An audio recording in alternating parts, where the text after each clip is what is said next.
We're going to cover Sergius, one of the most powerful legendary heroes inside King Arthur Legends Rise, and he is free. And we're going to talk about his flame relic, which we can get from the clan shop. Whenever you get a memory stone, if you don't have that hero, they summon to you at their base relic. Over here at the shop, you would pick him up here for 8,500 tokens, and you're going to get him in his storm relic, which is very powerful against single target enemies, locking them down. But we're going to talk about his flame relic, which you get from the clan shop. So come over to your clan, make sure you're very active in your clan because there's so many good rewards here, and you get great daily rewards. Here we can pick up his flame relic. Let's go over his skills really quick so we can get into gameplay. I don't think you need any additional chivalry. It's nice to have this first one so we can put a slow speed on the enemy whenever our allies are hit. The rest of these are nice, but nothing is mandatory. This guy is going to work just fine without additional copies of himself or you using memory stones to unlock chivalry. His passives are also amazing, and yes, you want to eventually work your way into leveling these up, but they're not needed. They're not needed with the Flame Relic. They will definitely help you out more with the Storm Relic, the one that he summoned to you as. And again, it's very powerful against one enemy to lock them down, but this Flame Relic will work against all enemies. When we've got waves and waves of enemies, when we have bosses.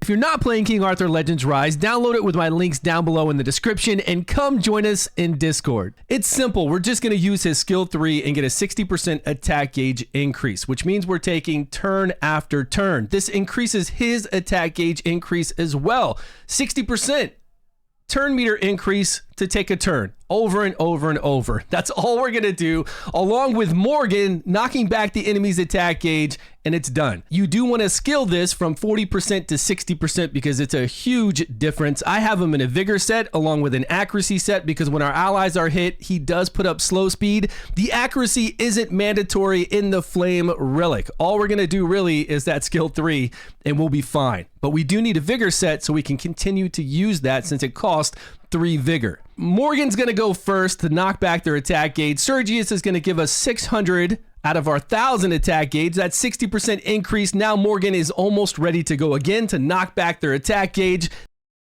And then we've got Ardwin on the far right, turning people into rabbits. This is what it's going to be like for the Forbidden Dungeon. It is very easy.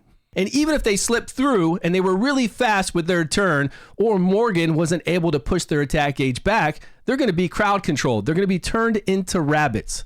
It was so easy to beat the Forbidden Dungeon. We're on stage 10 of Yaskoheg. We've got Kay in her Frost Relic. We're bringing Morgan again as Flame to knock back the attack gauge like we were doing before. Now we cannot knock back the attack gauge on this dragon. We can do it on its side, like its legs and its wings, but we can't knock back the attack gauge on the main body. But this makes us faster to attack. The faster we can attack, the faster we can get this dragon down below those marks. And that's what you need to do. We need to get him down as quickly as possible so we don't die and take serious damage. And we just did. We're able to get these turns in to have Kay do enough damage to take it down below that mark. Now we need to get to the next mark, and we need to get there fast before the sides attack us. If the main body attacks us, it's okay. That's one big attack, but we can't take 3 big attacks. And we're able to do this. This is what makes it happen. We come in there and just are so fast that we can overcome this dragon being faster than us. Aldry, another dungeon you wouldn't think he'd be needed in, especially since he's flame and he's going to die very quickly. We're not bringing in anybody to heal us, but we're slowing down the bear. Right when the bear hits us, we just slow down the bear with Sergius, and we're just trying to do as much damage as possible to kill him as quickly as possible before he hibernates and heals back all his life. We're not bringing in anybody to heal block. We're not bringing in anybody to heal us. So we need to kill him, and we need to do it extremely fast because this guy does a lot of damage quick. And if we let him hibernate, he's going to heal back to full life. So with this, with these turns, we're able to get some serious damage with Bedivere and with Arthur. Taurus is a dungeon to where we really have to play it this way. We actually have to knock back his attack gauge or you can't win. And to be able to be faster and knock back that attack gauge, yeah, we're going to beat this guy easy. Anytime we knock back his attack gauge, his meter gets depleted. So you normally bring in a lot of people that can knock back the attack gauge. But since we're so fast and we've got Sergius giving us a 60% increase in our attack gauge, We can bring in other people to do damage. We're able to bring in Sarah so we can put up our debuffs, the buff disruption, the attack gauge disruption just from her doing her skill 1. And this is a very easy fight. Shouldn't take long at all for us to beat it. 1 minute and 15 seconds. It's not bad. Arcella's 10 is the third dragon to where we farm for keepsakes, and this is how you do it. Morgan and Sergius, and it is done. This dragon's going to hit us one time. He's going to sneak by and get a little bit of damage on us, and that's it. We've got him locked down, and we are just doing damage the whole entire time.